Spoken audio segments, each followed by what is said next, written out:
Hey guys, tonight we drift back to a time so alien, so unrecognizable, that even your wildest science fiction movie set designers would throw in the towel. Imagine oceans without fish, no whales, not even a shrimp to snack on. Just endless stretches of microbial haze floating in waters that look more like a cosmic soup than a vacation beach. And honestly, if you somehow time traveled here without a hazmat suit, you wouldn't last a single minute. Yep, you'd keel over instantly. Sorry, but that's the truth. So, before you get comfortable, take a moment to like the video and subscribe, but only if you genuinely enjoy what I do here. And I'd love to know, where are you listening from, and what time is it in your corner of the world? Drop it in the comments. Now, dim the lights, maybe turn on a fan for that soft background hum, and let's ease into tonight's journey together. You take your first cautious step into this primordial night, though night hardly fits. There are no stars reflected here, only a dim haze of atmosphere and a sea that seems to breathe. The water smells metallic, as if the whole ocean had been steeped in rust. Beneath the surface, life is simple, maddeningly simple. Single cells float alone, drifting like lost balloons after a forgotten party. For billions of years, that was enough. But lately, the cells have been getting ideas. You notice them clustering, sticky little rebels gluing themselves to one another. They don't have hands, of course, but they ooze out proteins and sugars like awkward teenagers spilling soda.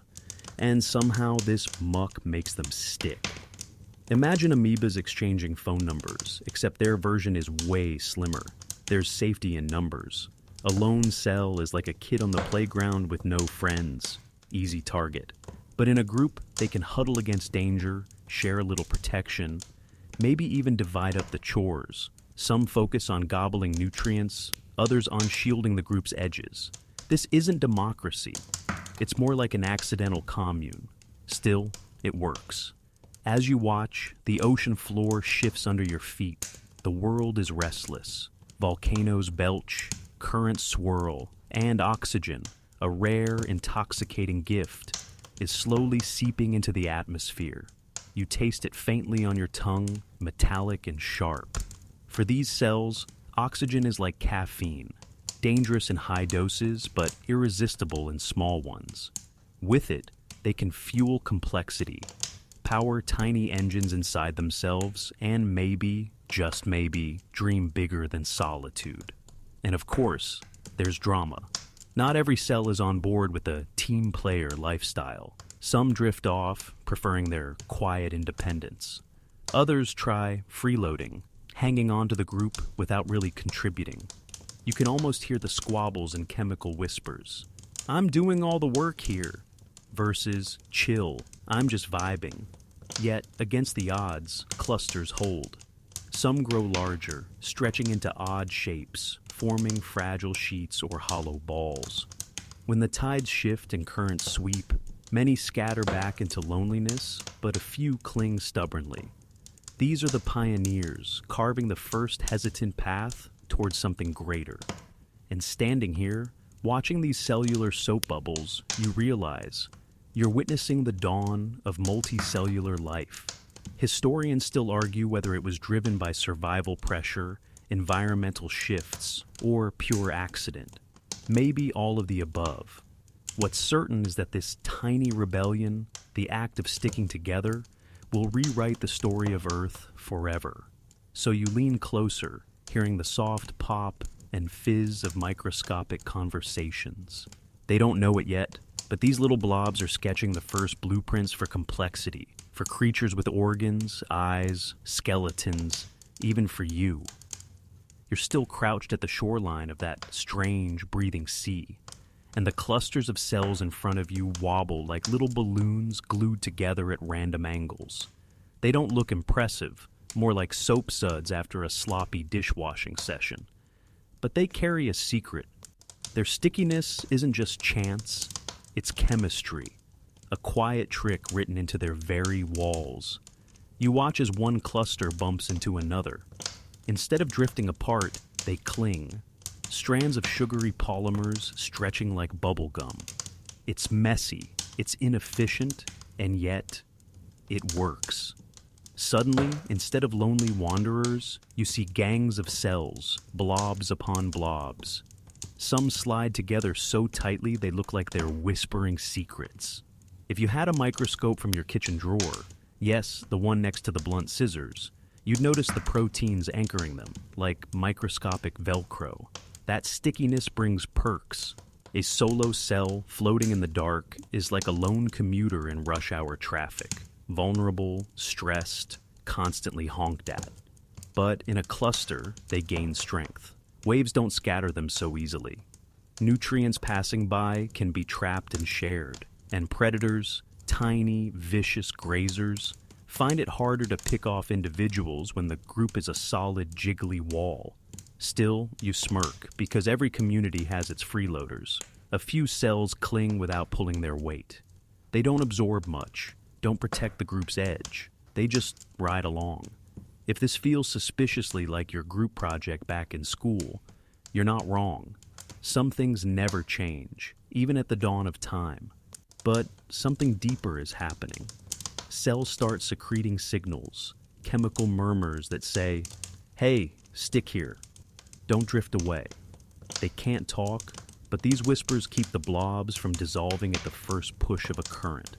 Historians, well, biologists in lab coats really, still argue about whether this was intentional cooperation or just sticky accidents. Either way, the ocean is now sprinkled with these tiny alliances. The seas themselves aren't exactly helping. Storms roar across this planet, lightning forking through thick clouds, rain pounding salt water with the ferocity of a billion timpani drums. Imagine trying to hold hands with your friends on a roller coaster while being dunked into soda. That's what these clusters endure daily. And yet, they endure. You trail along the shoreline, and the mud squishes beneath your bare feet. Beneath that mud lie fossils in waiting, though they don't know it yet. Most of these clusters will vanish without a trace, but a handful will someday leave impressions in stone, flat smudges that puzzle paleontologists for centuries. Proof that sticky alliances were more than a passing fad. And here's the twist. Some clusters figure out that sticking together isn't just safer, it's profitable.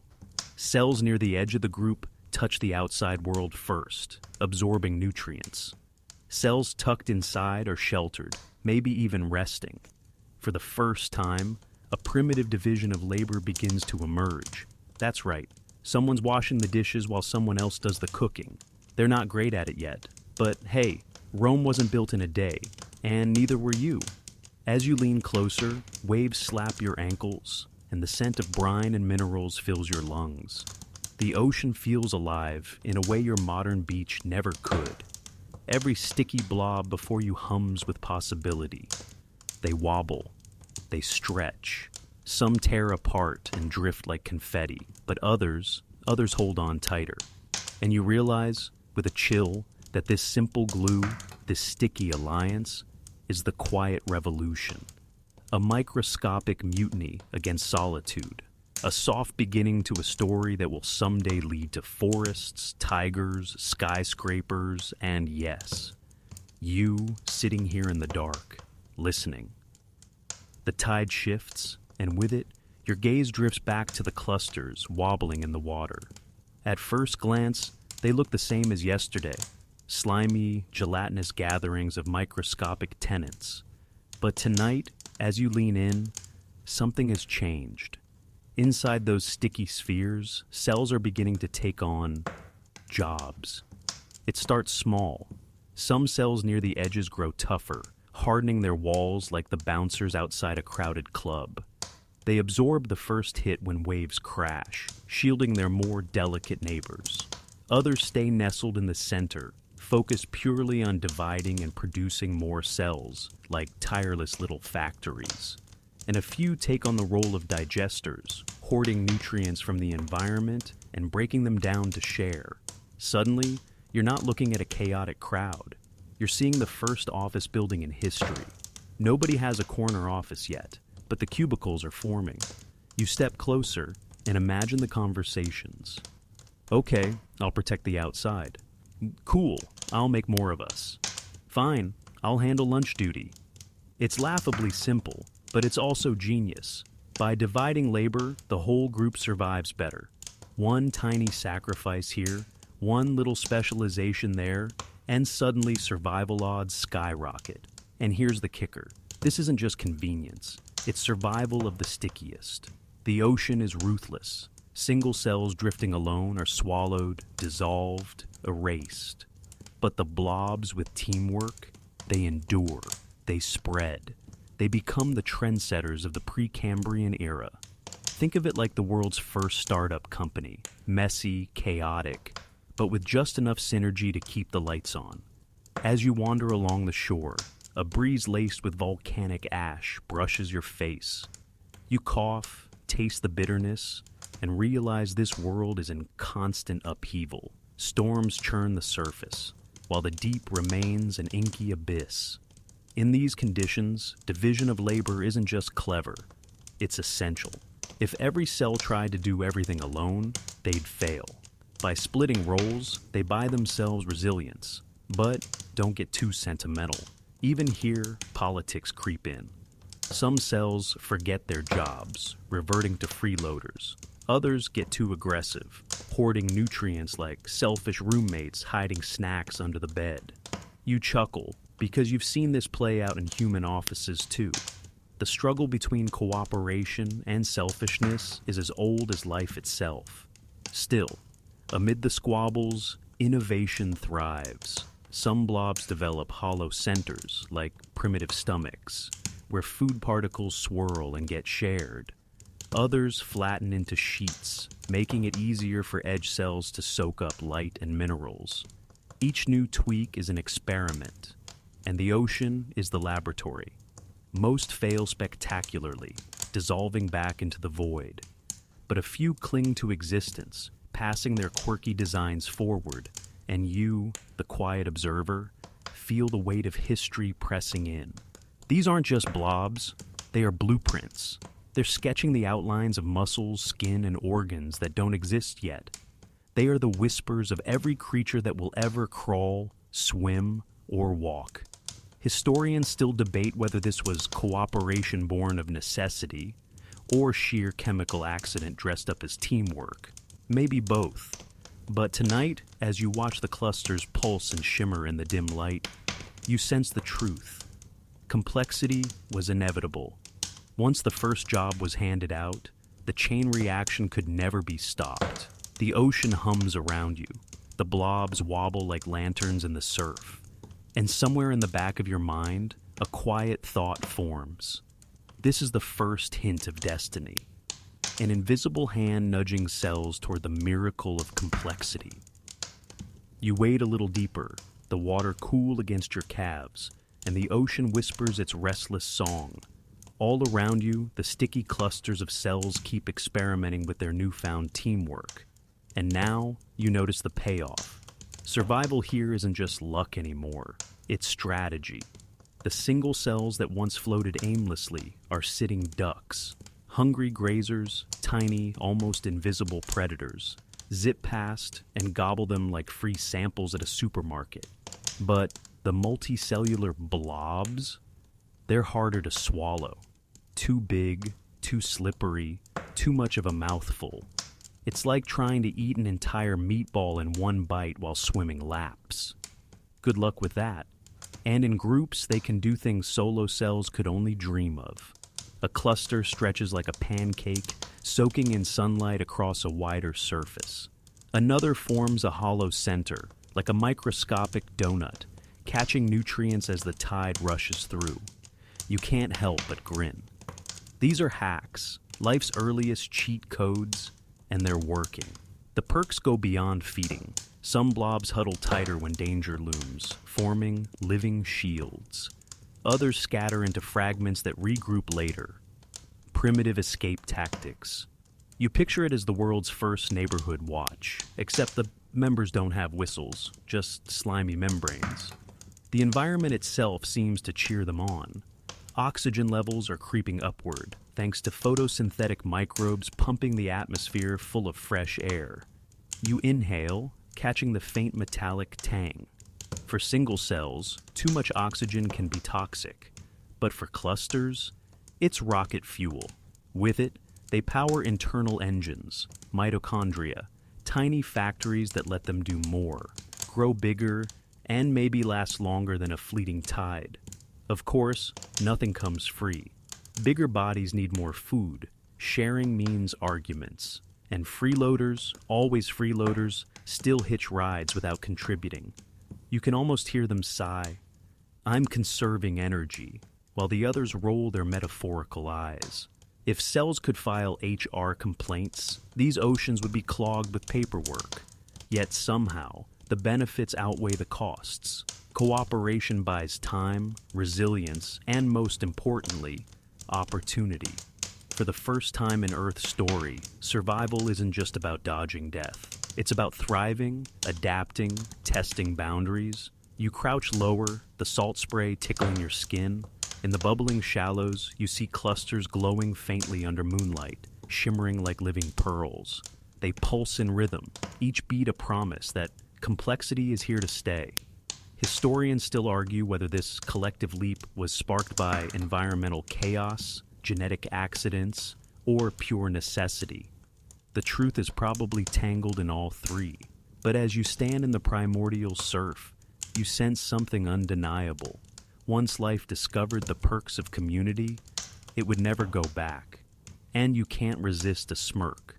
Billions of years later, humans would still be trying to figure out the same thing: how to live together without driving each other insane. Seems like some lessons just take a while to stick. The ocean air tonight feels sharper, as though something invisible has shifted. You taste it in the back of your throat, crisp, metallic, and oddly invigorating. That's oxygen, seeping into the world more than ever before.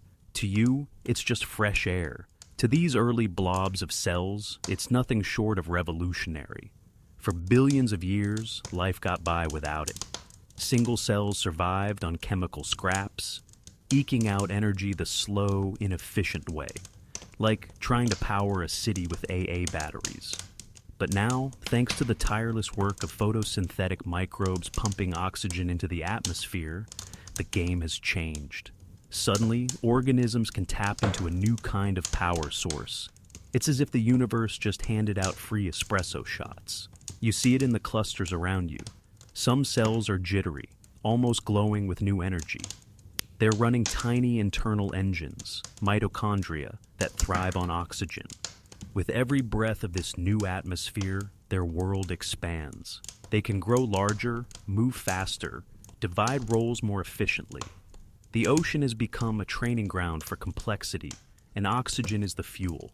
Of course, not everyone is thrilled. To many older forms of life, oxygen is poison. You watch some lone cells shrivel at its touch, retreating to oxygen-free pockets of mud. They hiss in protest. Well, not really, but you imagine it anyway. As if muttering, "Back in my day, we didn't need this fancy gas." Evolution is harsh. It rewards adaptability and punishes nostalgia. But for the pioneers willing to embrace oxygen, possibilities bloom. They can build stronger bonds, create sturdier bodies, and explore new ways of life. Some even begin flirting with movement, twitching just enough to drift toward richer patches of food. Imagine the ocean floor like a slow-motion dance floor, cells swaying awkwardly to a beat only chemistry can hear. The atmosphere above is also transforming. Skies that were once heavy with haze are clearing, letting more sunlight pour down. The seas glitter, and those clusters you've been following seem to bask in the glow. They stretch wider, layer thicker, as though practicing for something grander. Historians and scientists still debate whether the rise of oxygen was the push that multicellular life needed, or just a happy coincidence. Some argue it was inevitable. Others say without oxygen, complexity would have stalled forever. The truth, like the air itself, is probably a mixture of both. You lean back, gazing across the shimmering water, and chuckle softly. Oxygen is giving these blobs their first taste of ambition. It's the same restless energy that will someday drive birds into the skies, whales through the oceans, and you, yes, you, through sleepless nights with too much caffeine. And standing here, ankle deep in a world just learning how to breathe, you feel it. This is the moment the spark of complexity truly catches fire. The world around you groans, and suddenly, the warmth you've been feeling fades. The seas stiffen under a shroud of ice, and the air bites colder than you thought possible. Welcome to Snowball Earth, a time when glaciers creep down toward the equator, and the oceans freeze over like a cosmic popsicle. Not exactly beach weather. You shuffle along the icy shoreline, your breath clouding, though it's not really your breath. It's imagination painting frost into the air. Beneath the frozen lid, the clusters of cells you've been following face their greatest trial yet. Light is scarce. Nutrients are harder to come by. Imagine running a startup in the middle of a blackout. It's that kind of stress. Yet, somehow, they hang on. Cracks in the ice let in just enough sunlight for photosynthesis. Volcanic vents pump heat and minerals into the water, offering hidden refuges. In these tiny oases, blobs of cells huddle together, surviving like campers gathered around a sputtering fire.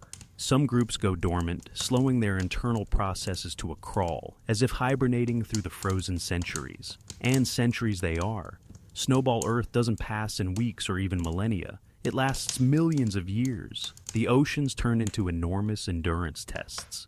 Single cells perish in droves, unable to adapt. But the multicellular pioneers, they use cooperation as armor. Edge cells shield the center from the cold. Others trade nutrients with precision, keeping the whole organism from starving. You lean down, your fingers brushing frost off a stone, and you picture the resilience etched in these tiny survivors. They are stubborn, clinging to life in conditions that seem designed to snuff them out. Historians still debate how widespread the freeze was. Some argue the Earth was one big snowball, others a slush ball with patches of open water. Either way, the message is clear. Survival demanded innovation. And there are whispers of something new. In the darkness, some clusters start using chemical signals more deliberately. They talk through molecular pulses, ensuring that resources reach the right places at the right time. It's primitive logistics, but effective. Think of it as the earliest version of text messaging, short, simple, but life-saving. You can't help but smile at the irony. Out of all the worlds where life might exist, Earth decides to freeze itself into an ice cube and still, life finds a way to adapt. These cells don't just endure. They emerge tougher, more efficient, better prepared for whatever comes next. The ice, for all its cruelty, becomes a crucible. By bottling life into tight, stressful corners, it forces cooperation to sharpen, signaling to grow clearer, survival strategies to evolve faster. When the glaciers finally retreat, the survivors won't just step back into the sunlight. They'll burst out, ready to reshape the oceans with newfound strength. So, you wrap your arms tighter, shivering, even though you know it's only a story. And in that cold hush, you hear it. The faint crackle of possibility beneath the ice, waiting to break free. The ice is thinned now, retreating in groans and cracks, and the oceans once again breathe free. You wade back into the water, its chill softened by the returning sun, and notice something new rippling through the blobs of cells. They aren't just sticking together anymore, they're chatting. Not in words, of course. You won't catch a cell saying, "Hey buddy, pass the salt." Their language is chemical. Tiny bursts of molecules drift through the water. Coded messages exchanged in whispers you can almost imagine. One cluster releases a puff of proteins, and another nearby responds, swelling or shifting, as if nodding back. It's biology's first group chat, minus the memes and arguments about who forgot to mute themselves. You lean closer. These whispers coordinate everything. When to divide, when to stop, when to share nutrients. Without them, the group would collapse into chaos. With them, it becomes something more. An organism that behaves like a whole rather than just a pile of parts. You can almost hear the rhythm: signal, response, survival. Some clusters refine the system further. Certain cells become dedicated messengers, pumping out chemical signals while others do the listening. It's the earliest hint of nervous systems, a prelude to the chatter that will one day power brains, poems, and your late-night craving for snacks. You smile, realizing your neurons firing now are just a fancier version of this ancient gossip. But, as always, not every signal is reliable. Some freeloaders twist the chemical code, pretending to contribute while secretly hoarding resources. Others misfire, sending scramble messages that confuse the group. Imagine a prankster spamming emojis in your work chat until no one knows what's going on. That's evolution's version of a glitch. And yet, despite the noise, the system holds. Communication gives these clusters an edge. They coordinate their movements, drift toward richer food patches, or brace together when the currents surge. Suddenly, survival feels less like chance and more like strategy. The ocean itself hums with this new conversation. Every patch of water is alive with molecules drifting like unseen notes, overlapping into a symphony of signals. You breathe it in, a faint tang like burnt sugar and salt, and realize you're standing in the middle of the planet's first information network. Historians still debate, did communication evolve first for cooperation or for competition? Were these whispers meant to share or to cheat? No one agrees, but here, watching the blobs pulse and shimmer, you sense the truth. Language, no matter how primitive, always reshapes the world. And tonight, as the surf laps at your knees, you can't help but chuckle. Billions of years later, you'd be using messages, texts, emails, comments to do the same thing. To gather, to share, to survive. The tools are newer, but the impulse, that's been here since the very first chemical sigh. Step with me now, deeper into time, 600 million years ago. The ocean floor has changed again. Gone is the barren mud and lonely blobs. Instead, the seafloor stretches like a strange alien meadow, rolling out beneath the dim glow of an ancient sun. But don't expect grass or daisies. The Ediacaran fields are filled with creatures so peculiar that even today's biologists scratch their heads and argue late into the night over coffee. Picture quilts stitched from jelly, lying flat upon the sand. Picture soft fronds, leaf-like bodies swaying without stems, rooted in nothing, yet standing still. Picture rippling ovals that look uncannily like couch cushions, someone misplaced on the seafloor. You kneel beside one. Dickinsonia, they call it now. Its body is ribbed like the grooves of a vinyl record, radiating outward in perfect symmetry.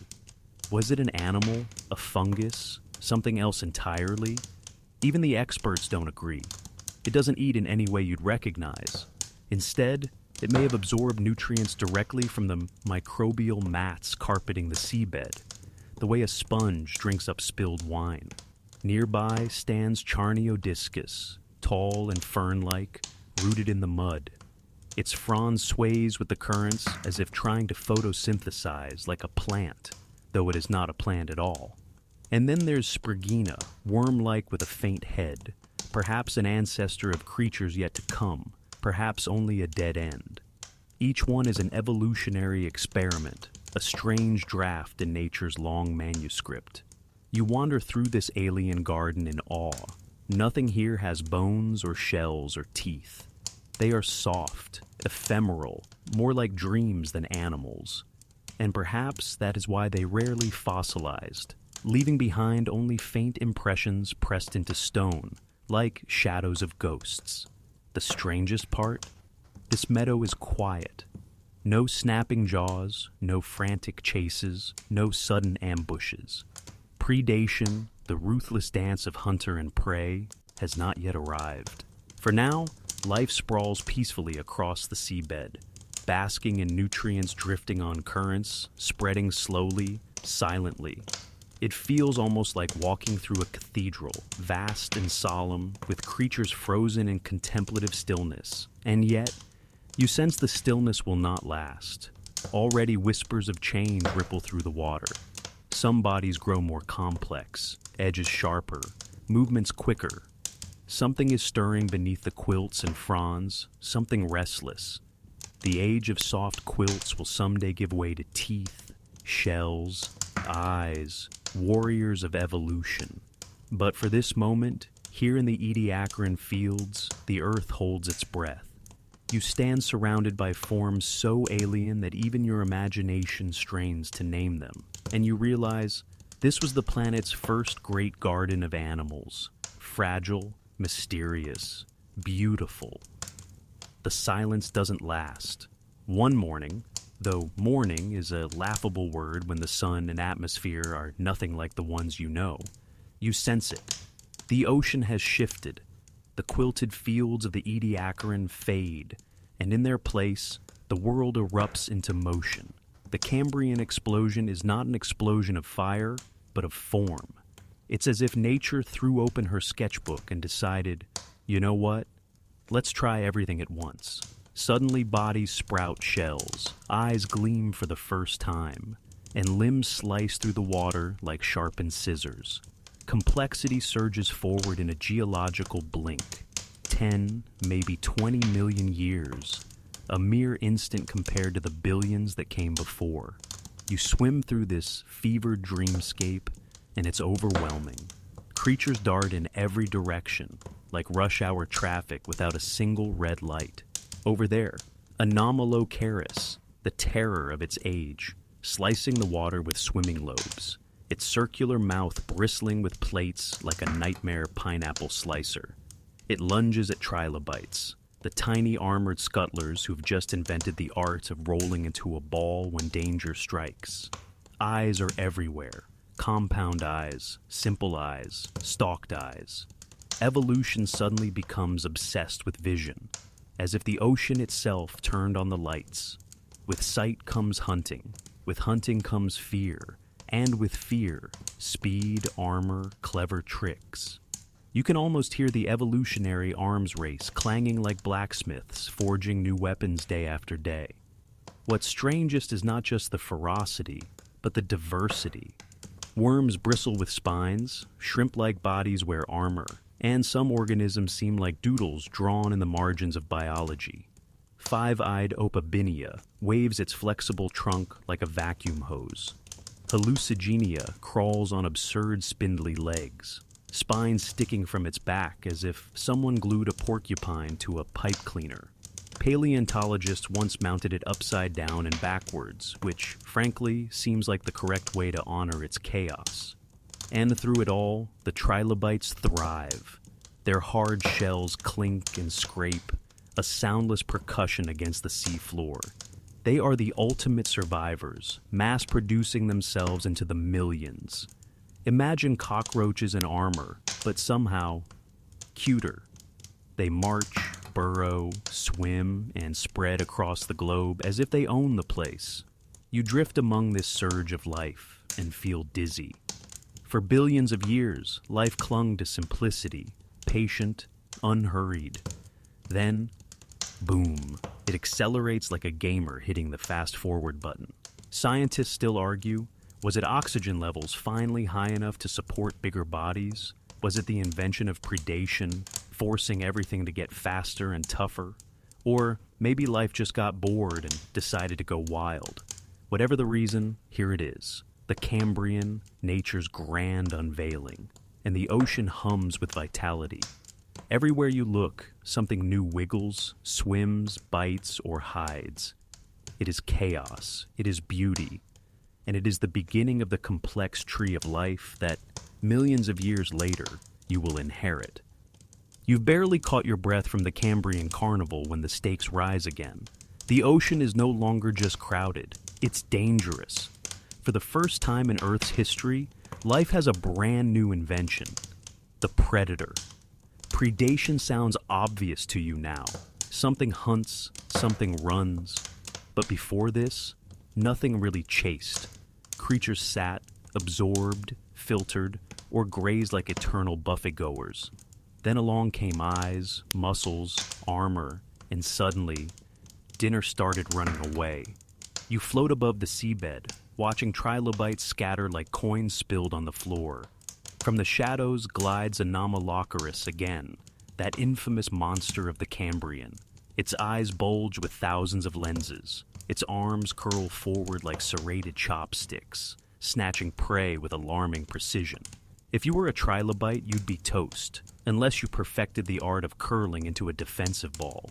Evolution, in its strange generosity, offers you two options: armor up or get fast. Nearby, a smaller but no less vicious hunter makes its move.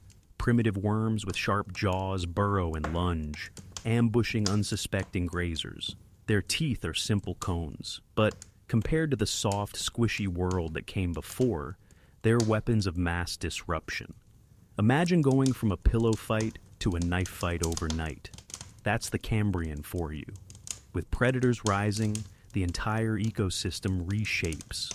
Grazers dig deeper, swimmers grow quicker, bodies harden into shells tougher than bone china. Even spines appear, protruding from backs like desperate hedgehog defenses. And suddenly, the once gentle ocean floor resembles a battlefield frozen in slow motion. One curious truth: these early predators weren't invincible. Fossil evidence shows bite marks on Anomalocaris carapaces, hinting that even the mighty hunters sometimes ended up on someone else's menu. The ocean had no kings, only contenders in a never-ending arms race. And here's the funny part. You think your modern world is stressful, with deadlines and emails. Try being a worm in the Cambrian, constantly glancing over your non-existent shoulder for a giant pineapple slicer mouth about to snap you in half. Stress, it turns out, is as old as teeth. Scientists still debate what truly sparked this predator boom. Was it oxygen fueling larger muscles? Was it the Red Queen effect, prey and predator locked in perpetual competition? No single answer wins. But one thing's clear.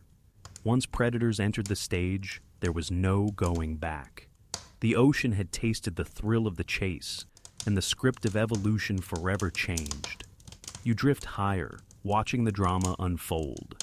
Teeth and shells clash. Jaws clamp shut. Life, once a peaceful quilt, now runs on adrenaline. And in this crucible of fear and hunger, complexity thrives. You've barely caught your breath from the Cambrian carnival when the stakes rise again. The ocean is no longer just crowded, it's dangerous. For the first time in Earth's history, life has a brand new invention: the predator. Predation sounds obvious to you now. Something hunts, something runs. But before this, nothing really chased. Creatures sat, absorbed, filtered, or grazed like eternal buffet-goers. Then along came eyes, muscles, armor, and suddenly, dinner started running away. You float above the seabed, watching trilobites scatter like coins spilled on the floor. From the shadows glides Anomalocaris again, that infamous monster of the Cambrian. Its eyes bulge with thousands of lenses. Its arms curl forward like serrated chopsticks, snatching prey with alarming precision. If you were a trilobite, you'd be toast, unless you perfected the art of curling into a defensive ball. Evolution, in its strange generosity, offers you two options: armor up or get fast. Nearby, a smaller but no less vicious hunter makes its move. Primitive worms with sharp jaws burrow and lunge, ambushing unsuspecting grazers. Their teeth are simple cones, but compared to the soft, squishy world that came before, they're weapons of mass disruption. Imagine going from a pillow fight to a knife fight overnight. That's the Cambrian for you. With predators rising, the entire ecosystem reshapes. Grazers dig deeper, swimmers grow quicker, bodies harden into shells tougher than bone china. Even spines appear, protruding from backs like desperate hedgehog defenses. And suddenly, the once gentle ocean floor resembles a battlefield frozen in slow motion. One curious truth: These early predators weren't invincible. Fossil evidence shows bite marks on anomalocaris carapaces, hinting that even the mighty hunters sometimes ended up on someone else's menu. The ocean had no kings, only contenders in a never-ending arms race. And here's the funny part. You think your modern world is stressful, with deadlines and emails. Try being a worm in the Cambrian, constantly glancing over your non-existent shoulder for a giant pineapple slicer mouth about to snap you in half. Stress, it turns out, is as old as teeth. Scientists still debate what truly sparked this predator boom. Was it oxygen fueling larger muscles? Was it the Red Queen effect, prey and predator locked in perpetual competition? No single answer wins. But one thing's clear. Once predators entered the stage, there was no going back. The ocean had tasted the thrill of the chase, and the script of evolution forever changed. You drift higher, watching the drama unfold. Teeth and shells clash. Jaws clamp shut. Life, once a peaceful quilt, now runs on adrenaline. And in this crucible of fear and hunger, complexity thrives. You drift onward past the age of trilobite dominance, and the scenery shifts again. The ocean floor, once flat plains dotted with crawlers and predators, begins to sprout something new. Structures, vast and intricate, that change everything about life below the waves. Reefs. Not the vibrant rainbow reefs of your time, with clownfish mugging for Pixar and parrotfish crunching coral. These early reefs are stranger, quieter, almost eerie. They're not built by corals yet. That's still millions of years away. Instead, they rise from the labor of sponges and colonies of cyanobacteria, stacking and cementing themselves into rocky frameworks. Picture towers of stone-like sponge and layered mounds of microbial mats, knitting themselves into the skeleton of the ocean. You glide between them, weaving through jagged pillars and bulging walls. For the first time, the sea has real three-dimensional architecture. Caverns to hide in, cliffs to perch on, corridors to stalk prey through. Reefs create neighborhoods, and with neighborhoods comes an explosion of possibilities. Tiny arthropods scuttle into crevices. Worms wriggle into hidden burrows. Even trilobites crawl along ledges like climbers testing new cliffs. Here's a curious truth. Some of these reef builders use calcium carbonate to harden themselves, the same material that will one day form seashells and marble. By laying it down, they inadvertently turn the ocean into a construction site. Nature, for the first time, became an architect with permanence in mind. These reefs weren't just temporary shelters. They could last thousands, even millions of years. Of course, predators adapted quickly. You see ambushers lurking in cracks, early arthropods waiting for a meal to blunder past. Life, once spread thinly across mud plains, now clusters thickly in reef cities. And where life crowds together, drama follows. Theft, ambush, opportunity. It's all here, played out silently beneath prehistoric waves. What makes you smile is the sheer oddness of it. Imagine looking at a modern office building and realizing it was built by sponges. That's the Cambrian Ocean for you. Whole neighborhoods engineered by creatures that don't even have nervous systems, yet somehow change the course of evolution. Scientists still debate just how advanced these first reefs were. Were they fragile, toppled easily by storms? Or were they sturdy fortresses, foundations for entire ecosystems? The evidence is fragmentary, fossilized in the chunks scattered across ancient sea floors. But what no one doubts is this. Once reefs arrived, the ocean would never again be the same flat, featureless stage. And as you float through these alien cathedrals of stone and sponge, it dawns on you. Life is learning not just how to live, but how to build. The ocean is no longer a wilderness alone. It is becoming a city, alive with architecture, buzzing with opportunity. You feel it before you see it. The water around you seems fresher, lighter, almost charged. something invisible but powerful is changing the very chemistry of the ocean.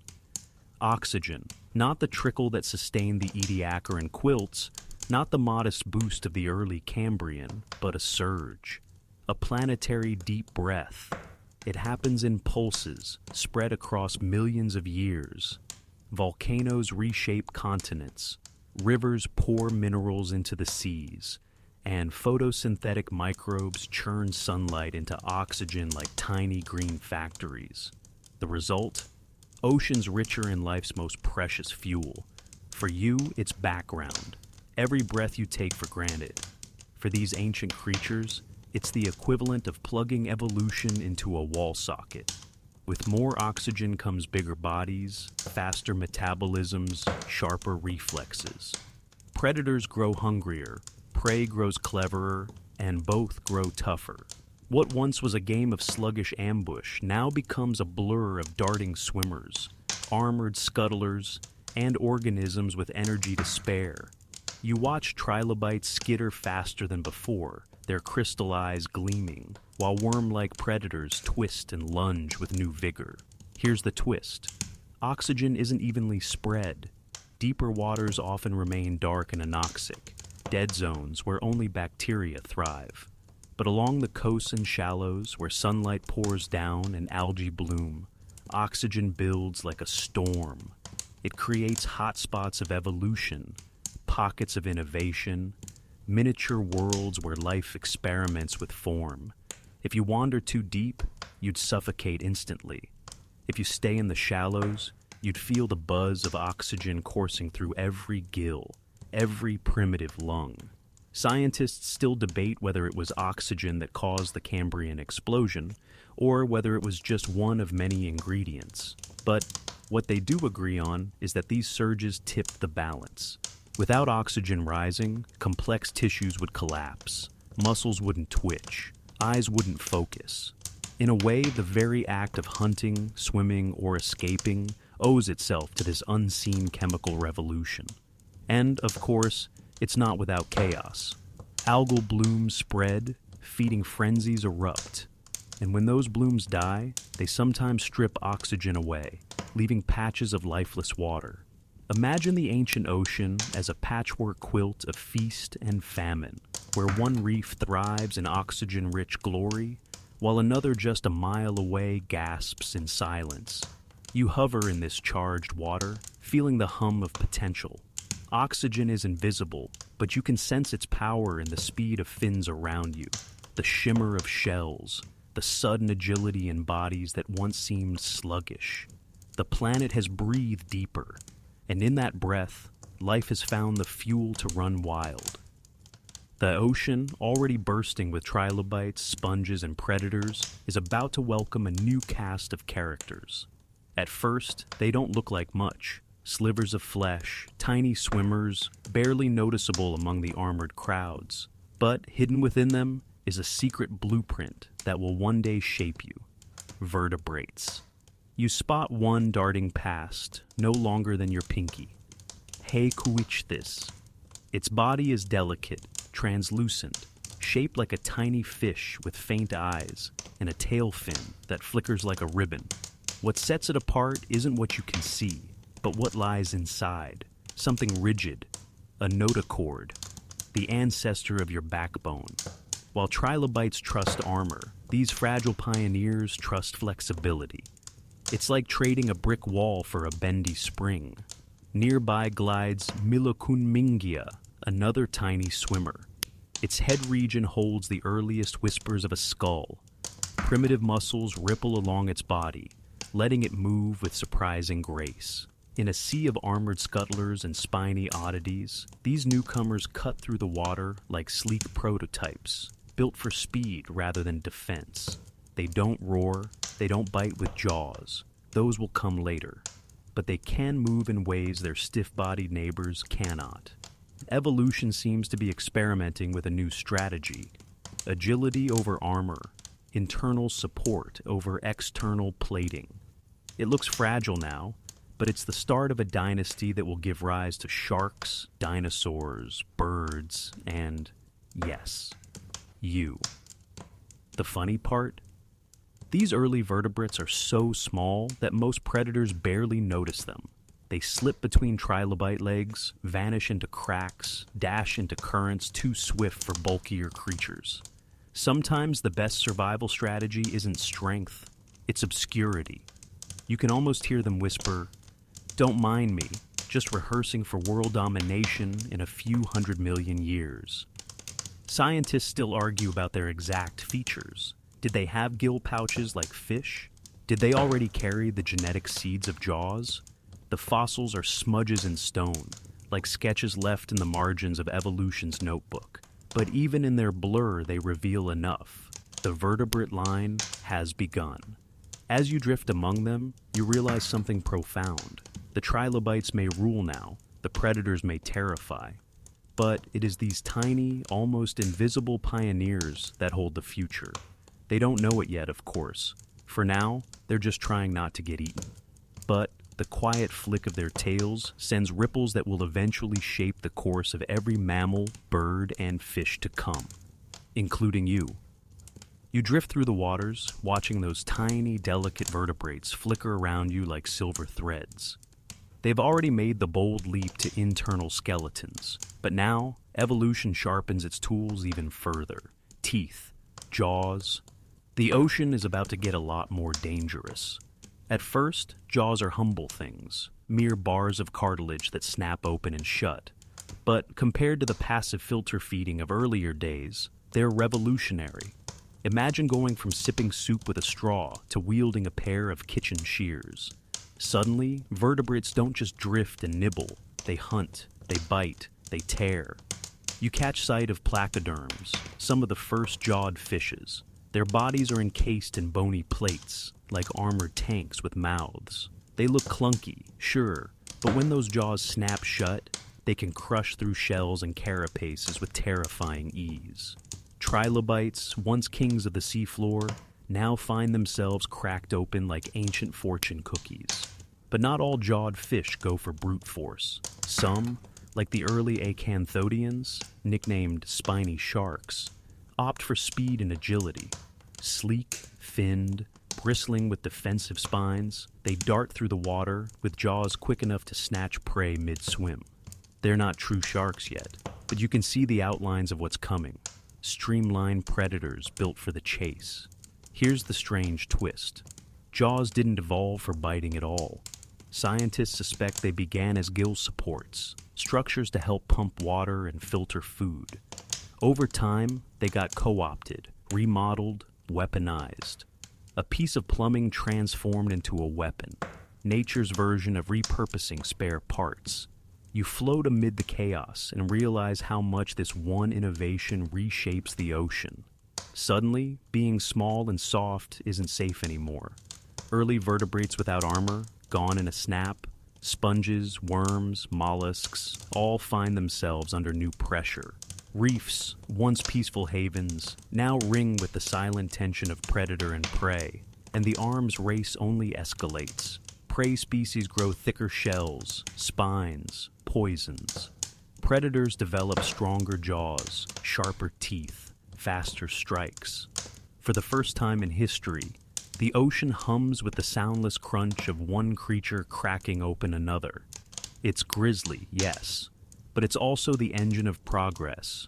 Without the rise of jaws, ecosystems would never have grown so complex, so dynamic, so alive. You can't help but grin at the absurdity. Billions of years of gentle grazing and drifting, undone by a single innovation. The hinge of a jaw. Somewhere, an early trilobite might have thought, it's just a new set of bones. What's the worst that could happen? The answer, everything. And as you hover in these ancient seas, watching armored fish clash, spiny swimmers dart, and prey scatter, you feel the tempo of evolution quicken once more. The ocean has teeth now, and nothing will ever be the same. For eons, the ocean has been your whole world, a cradle, a battleground, a city of reefs and armored kings. But now, something stirs along the shore. The water's edge, once just a boundary, becomes a gateway. Life peers out of the surf, blinks in the strange brightness of air, and dares to step onto land. It doesn't happen with a grand march, but with hesitant crawls. Picture shallow lagoons shrinking under a hot sun, fish trapped in puddles, forced to wriggle from one pool to another. Those with stronger fins, sturdier muscles, and primitive lungs find themselves with an advantage. What began as survival becomes opportunity. You crouch by the shoreline and watch a creature half fish, half something else haul itself across the mud. Its name, at least in modern whispers, might be Tiktaalik. It props itself up on fins thickened like crude limbs, its flat head swiveling to scan both water and air.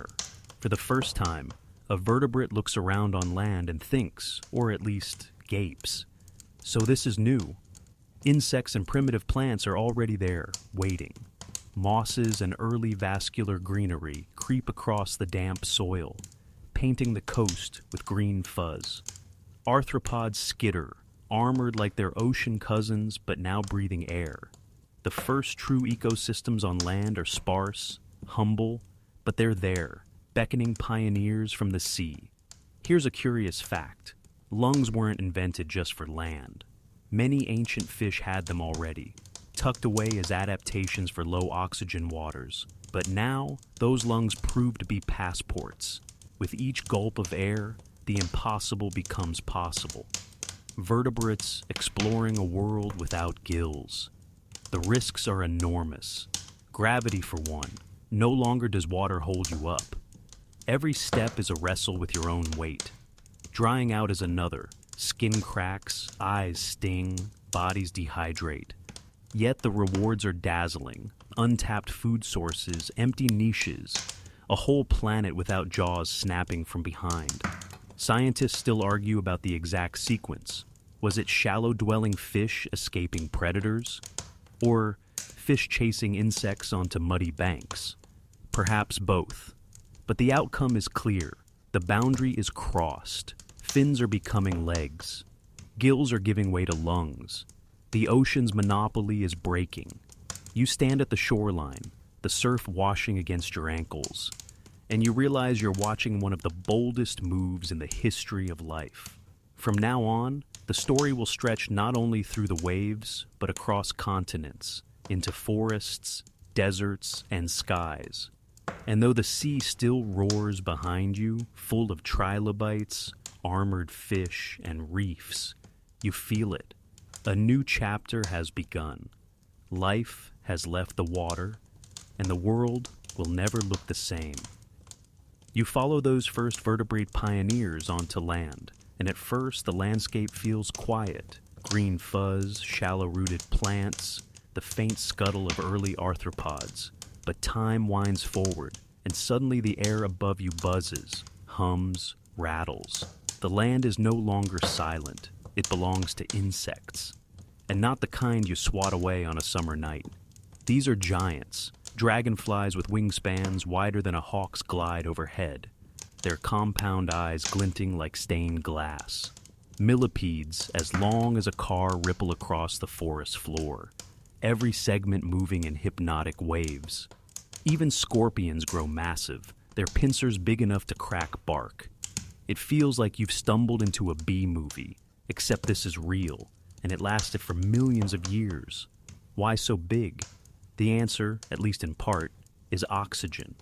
During this period, the Carboniferous, Earth's atmosphere holds far more oxygen than today, close to 35%.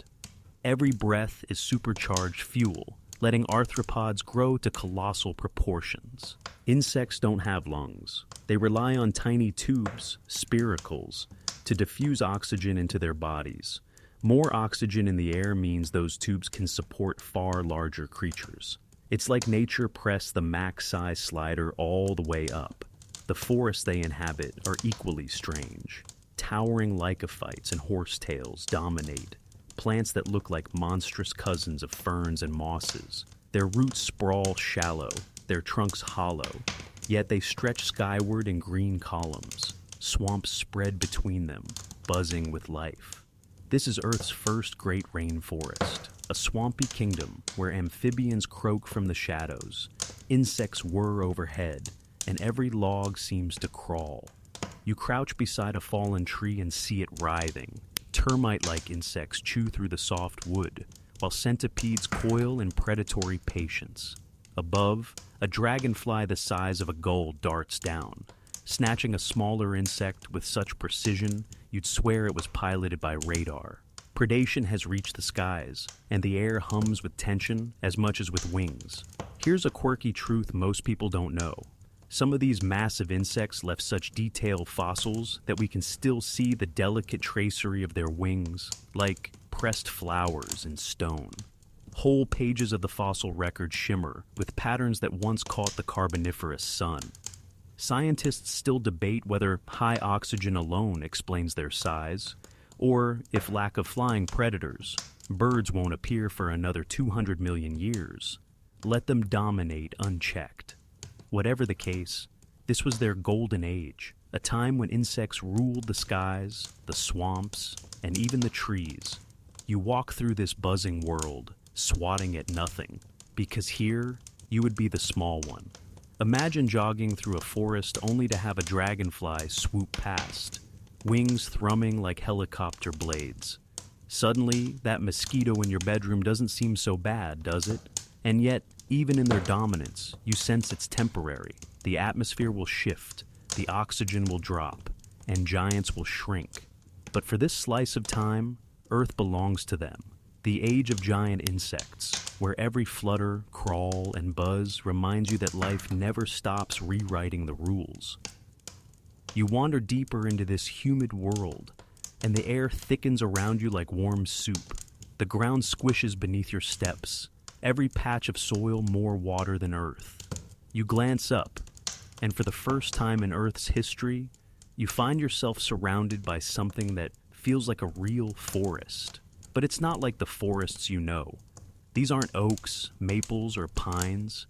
Instead, giant lycophytes tower above you, their trunks tall and narrow, bark patterned with diamond scars where leaves once clung. Some rise over 30 meters, hollow inside like chimneys. Around them cluster horsetails thick as bamboo, and tree ferns with fronds spreading like feathery parasols. It's lush, it's alien, and it stretches for miles. This is the Carboniferous rainforest, Earth's first canopy, a green revolution that reshapes the planet. For the first time, entire ecosystems grow upward, stacking life in layers. Sunlight filters through tiers of leaves, dappling the swampy floor where amphibians lurk and insects as wide as your hand crawl. The air feels heavy, not just with moisture, but with oxygen, so rich that every breath fills your lungs like a deep inhale of mountain air, only stickier. You push aside a fern and find yourself in a clearing where roots weave into a tangled mat. Strange cone-like structures rise from the ground. These are the plant's reproductive organs. Remember, flowers and seeds don't exist yet. Instead, spores drift in the air, dusting everything in a fine, greenish powder. If you've ever sneezed in springtime pollen clouds, multiply that by 100, and you'll have an idea of what it's like to stand here. The forests don't just feed life, they reshape Earth itself. As these plants grow, die, and fall into the swampy muck, their remains pile up layer upon layer. In the oxygen-poor waters, decay slows. Over millions of years, the pressure of sediment compresses this organic matter, transforming it into thick seams of coal. That's right. The very forests you walk through are laying down the fuel of the industrial age, hundreds of millions of years in advance.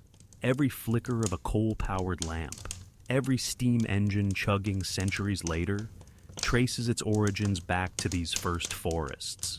Here's a curious fact. Some paleobotanists think that the structure of these trees was so fragile, hollow trunks, shallow roots, that they collapsed like soggy straws once they grew too tall. Imagine an entire forest occasionally keeling over in chain reactions, like dominoes falling in slow motion. As you sit beside a rotting log, a ripple in the mud catches your attention. An amphibian, its head flat and wide like a pancake with eyes, peeks out. It gulps air, then vanishes back into the muck. This forest is not just a home for plants. It's a cradle for creatures testing the limits of land life. And the atmosphere, rich with oxygen, feeds the rise of those giant insects you met earlier. Their wings slice the shafts of sunlight, darting between tree ferns. If you swat at one, the sound is like clapping leather. You almost laugh, thinking about how you'd explain this to someone back home. Yeah, I was walking in a swamp where dragonflies were the size of hawks and trees were hollow tubes. Sounds made up, right? But it's here, and it's real.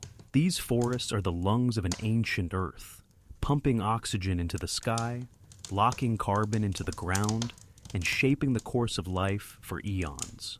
Without them, the stage for future animals, dinosaurs, mammals, even you, would never have been set. Still, as lush as it is, you sense fragility.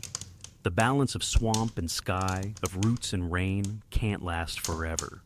Already deep shifts in climate and geology loom, waiting to test these green giants. But for now, you stand in the first true forest, a cathedral of ancient plants, hearing the hiss of insects and the drip of swamp water echo like hymns through the undergrowth. You wade out of the swampy thickets of the first forests, and the chorus of buzzing wings fades. In its place, a new sound rises, the wet, throaty croak of creatures staking their claim on land. You glance down at your boots, sinking into mud, and realize the ground itself feels alive. Every puddle shivers, every log conceals something watching. Amphibians have arrived, and suddenly the swamp is theirs. They are not the sleek frogs you know. These pioneers are strange mashups. Bodies stretched long like eels, limbs splayed awkwardly to the side, skin slick with mucus that glistens in the dim light. Some sprawl belly first through the mud, while others raise themselves on stubby legs, testing the art of walking. Their eyes bulge wide, swiveling above the water like periscopes. They gulp air in gulps, not smooth breaths, as if every inhale is still an experiment. These amphibians are the first true vertebrates to claim land as home. Fish-like ancestors had already flirted with the idea, crawling clumsily into shallows, but now the experiment blossoms. You watch one leap, surprisingly quick, from water to bank, snapping up an insect with a smack of its toothy jaws. Dinner served, carboniferous style, and the diversity is staggering. Some, like Ariops, grow bulky and imposing, over 2 meters long. Imagine a giant salamander with the attitude of a crocodile. Others remain small, frog-sized, hiding under roots. The swamp is alive with them, from tiny wrigglers to lumbering hunters, each filling niches in a world where reptiles have not yet stepped in. Here's a quirky fact. Many of these amphibians had labyrinthine folds in their teeth, literally twisting enamel that looked like someone carved mazes into their fangs. It made their bite stronger, better at holding slippery prey. A detail most people miss, but one that hints at just how inventive evolution was feeling during this age. You squat beside a pond, watching tadpole-like young wriggle in the shallows. Their gills flutter, shimmering red, still clinging to their aquatic origins. Some will remain tied to the water forever, but others will climb onto land, shed their gills, and take the next step. It's a delicate balance. They can breathe air, but their skin must stay moist, tethering them to swamps and rivers. They are the middle children of evolution, not quite fish, not yet reptiles. And still, historians debate. Why here? Why now? Was it the predator-free land, ripe with insects to snack on? Was it the competition in the water? Or maybe it was just that eternal driver of life, chance, mixed with opportunity. As you trail one of these creatures, it scrambles across mossy roots and slips back into the pool with a splash. Ripples spread across the water, where lily-like plants float lazily. You can't help but grin. Imagine a world where the loudest nightlife isn't birds or cicadas, but 6-foot salamanders bellowing across a swamp. Try explaining that to your neighbors when they complain about noisy frogs in spring. But here, that sound is the anthem of survival. Amphibians, with their awkward gait and wet skins, are writing a new chapter for vertebrates. They prove that land is no longer off limits. And even though their dominance won't last forever, for now, they are the undisputed rulers of this green and soggy stage. The air feels thick with possibility. You sense the future waiting, scaly, egg-laying, sun-basking creatures ready to challenge the amphibians. But that's another scene. Tonight, you stand ankle-deep in the Carboniferous swamp, surrounded by croaks, splashes, and wide-staring eyes that mark the first empire of land-dwelling vertebrates. The swamp quiets for a moment, and you notice something subtle, footprints in the mud, smaller than those left by the lumbering amphibians. They wander away from the water's edge, up a rise, and vanish beneath the roots of a lycophyte tree. You follow, crouching low, and there, nestled in the shade, you spot the newest players on Earth's stage, early reptiles. At first glance, they look like compact lizards, low-slung bodies, scaly skin that glistens under the damp light. But it's not just their scales that matter. These creatures carry with them an invention so radical, so game-changing, that it shifts the destiny of all vertebrates to come. In the soft earth, half hidden beneath leaves, lies their secret: eggs. Not the jelly-like clusters of amphibians, doomed to dry out on land, but hard-shelled packages with their own watery world inside. The amniotic egg. Think of it as life's first portable aquarium. Each egg contains membranes that cushion, nourish, and protect the embryo. It's self-contained, a miniature biosphere. For the first time, vertebrates are no longer chained to the swamp. No more desperate dashes to water for breeding. No more vulnerable jelly clumps for hungry predators. With the amniotic egg, life cracks open the entire continent. You watch one of these reptiles, slim-bodied, insect hunting, scuttle up a tree root, jaws snapping at a beetle. Its movements are quicker, sharper than those of amphibians. The scales seal in moisture, freeing it from the constant need for damp skin. Its lungs are stronger, its stride more confident. For the first time, an animal can live fully on land, without retreating to the water's edge. Here's a curious truth. Paleontologists still debate which group truly counts as the first reptile. Was it Hylonomus, a tiny creature found fossilized in hollow tree stumps? Or some lesser-known cousin, lost to time? Either way, these early reptiles were small, scurrying things, likely prey more than predator. But their eggs, their independence, made them the true pioneers. You kneel to examine one of those ancient eggs, smooth, leathery, nothing like a bird's hard shell, but still tough enough to keep the embryo safe. Inside, you imagine a tiny reptile curling, growing, waiting. It's the same blueprint that will one day hatch dinosaurs, crocodiles, snakes, birds, even the ancestors of mammals. One innovation, countless futures. And if you smile, it's because you know how this story ends. That awkward little scaly crawler in front of you? It's family. Distant, yes, but family all the same. Without that leap, the invention of the amniotic egg, you wouldn't be here, walking through these primeval forests, swatting at dragonflies the size of kites. Still, don't get too comfortable. These first reptiles may seem small, but their legacy is colossal. The amphibian swampy empire is fading, and the world is opening up to those who can roam farther, climb higher, and thrive drier. You sense it as the breeze shifts through the trees. The stage is being reset, and the age of reptiles is just beginning. The forest exhales around you, rich with spores and shadows. You hear the distant croak of an amphibian fading into the background, while a tiny reptile scampers up a log and disappears into the canopy. The future belongs to them now. The forest grows quieter around you now. The heavy air, once alive with the buzz of dragonflies and the croak of giant amphibians, softens into silence.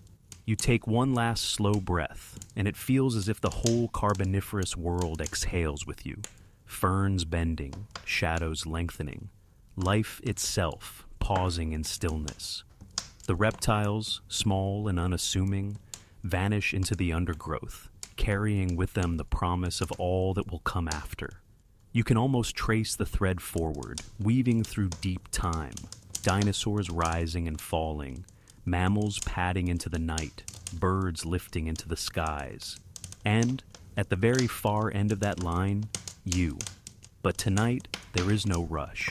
No need to follow that long story just yet.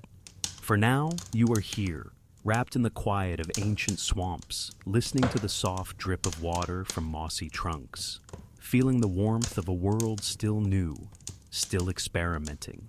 The first forests, the giant insects, the brave amphibians, the fragile eggs, all of them sink gently into memory, like pebbles disappearing into a pond.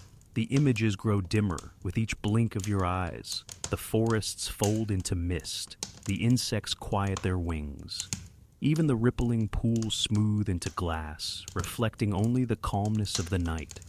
And as you drift, you carry with you the comfort of knowing that life has always found a way. Through storms, through experiments, through endless patience. It always has, and it always will. So let the story fade now, like a lantern being slowly dimmed.